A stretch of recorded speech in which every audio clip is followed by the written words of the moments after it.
So if you're making the move to Boston and you're looking at the West End, wondering, what's the big deal? What's going on? What is there to do and see and what you want to know about living in the West End? Good news for you. In this video, we're talking all about the West End, what there is to do, the good and the bad of living there in this video. So stay tuned.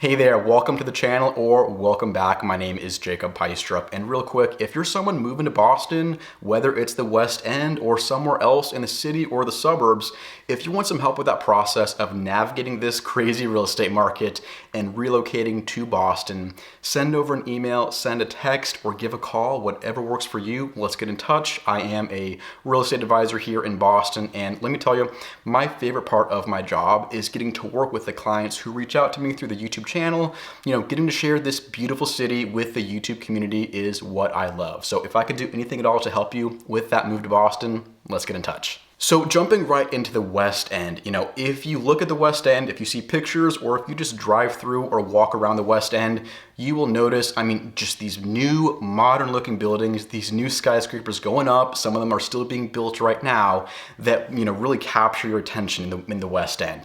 Shiny, new, modern buildings. You'll see a couple of these if you're looking at the West End. So the West End definitely is this, very transforming, rapidly developing area in Boston.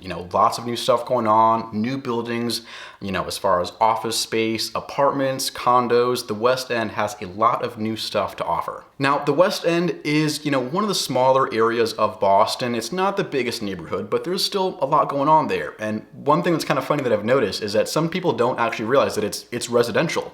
They kind of think of it as, part of downtown Boston or, like the financial district where you have a lot of office space and companies there, but not so much residential. But you actually do have a lot of options for apartments and condos in the West End if that's what you're interested in. Anything you might be looking at online, if you're browsing listings, you might see stuff at the Hub on Causeway, Avalon North Station, the Sudbury, Alcott. You have a lot of these, newer buildings in the West End. If, you prefer that, new development, modern living, no maintenance needed, you will see a couple, good choices in the West End.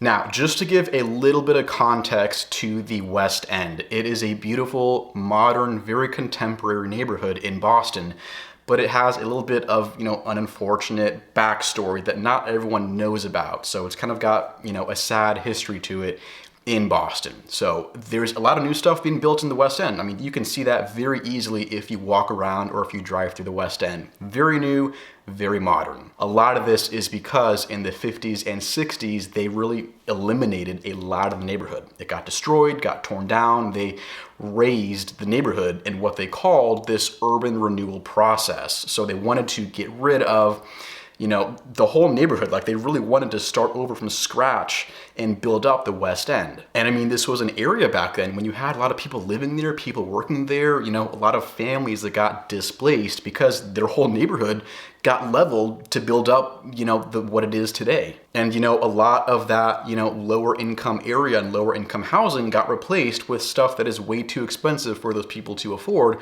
who got displaced.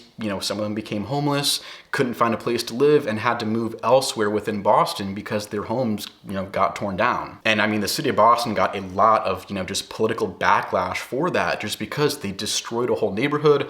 Lots of people had different viewpoints and different opinions on the West End prior to, when they destroyed it. Got torn down, and then they started rebuilding it and redeveloping it, and they called this whole process urban renewal. So that's kind of the devastating background to the West End that you might hear about, if you talk to people who've been in Boston for a while, if they're born and raised, or they used to live in the West End, or they have, friends or family who did. You might hear about that just with, the urban renewal and the sad story behind what the modern day West End has become. Now, in terms of what it is today, like I said, there's a lot of new development, lots of new stuff going on.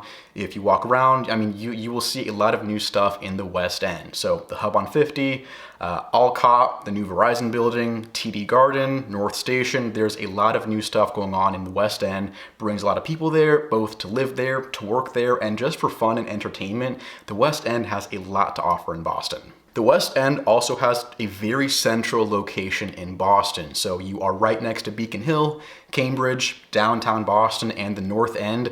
The West End is kind of, right smack in the middle. So you have everything going on in the West End and both around it. So whatever's bringing you to Boston, whether it's work, school, anything like that, whatever you do for work or wherever you study, the West End is going to be very central. I mean, you have Cambridge right across the river. You have the MGH in the West End, actually. So Mass Gen Brigham is a huge medical campus that brings a lot of people to Boston, to the West End. Residents, students, medical professionals, nurses, physicians, a lot of people in medicine in the Boston area. So the West End has MGH, which is right there. North End, right across the Greenway. If you love Italian food, definitely check out the North End. And then, of course, you have Government Center, you have the financial district and everything in downtown Boston that is right next to the West End. So, I mean, just taking into account the location, that convenience factor, and being very close to everything in Boston, I mean, you got to give the West End like a 10 out of 10 just because it is right there in the middle of Boston. As far as apartments and condos you might be looking at in the West End, you got a bunch of choices. There's Hub 50 House, Alcott, there is Avalon at North Station, the Sudbury, brand new condos and apartments. There's Lovejoy Wharf, One Canal. I mean, there's a bunch of those big ones and then some other kind of smaller boutique buildings you might be looking at as well. And you cannot talk about the West End without mentioning TD Garden. So the TD Garden Arena is right there at North Station. So you have a bunch of stuff going on around it. And then obviously you have TD Garden. So this is where the Bruins and the Celtics play. They will have concerts all the time.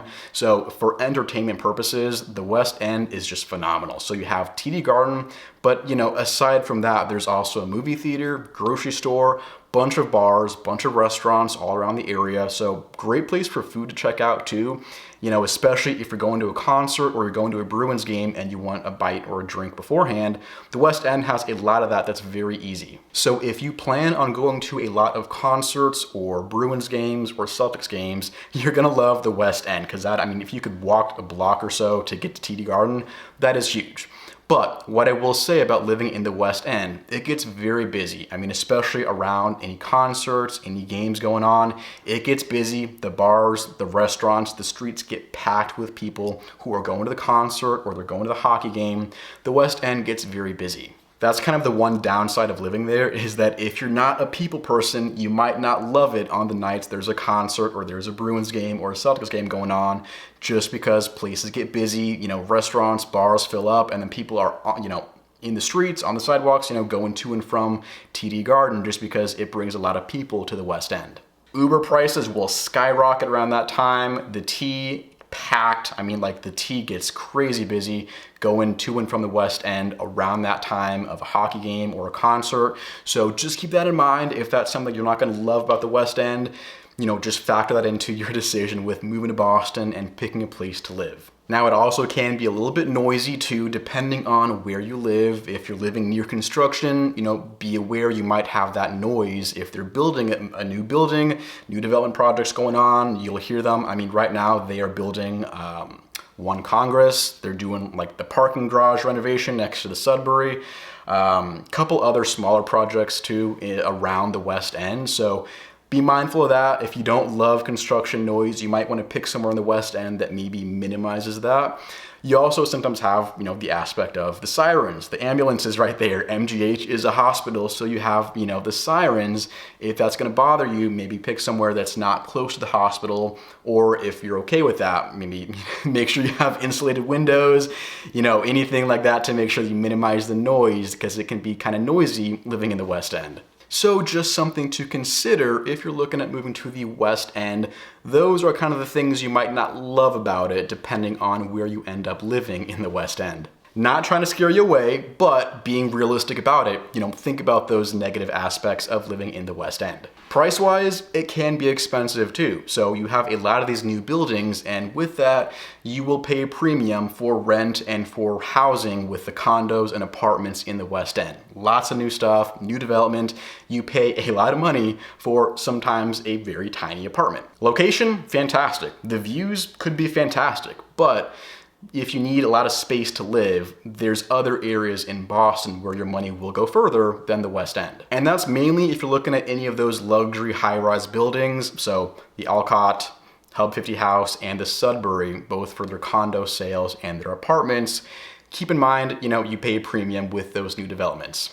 And hey, like I said, if you're moving to Boston and you're trying to narrow in on the right neighborhood or the right suburb for you, if you want some help with that process of buying, leasing, selling, whatever it is, get in touch, send over an email, send a text message, whatever works for you. That is my favorite part of my job, working with my YouTube clients. So if I could do anything for you, let's get in touch. But until next time, thank you for watching. I appreciate it. Hope you take care. Have a great day. And I will catch you in the next video right here on the Living Boston channel.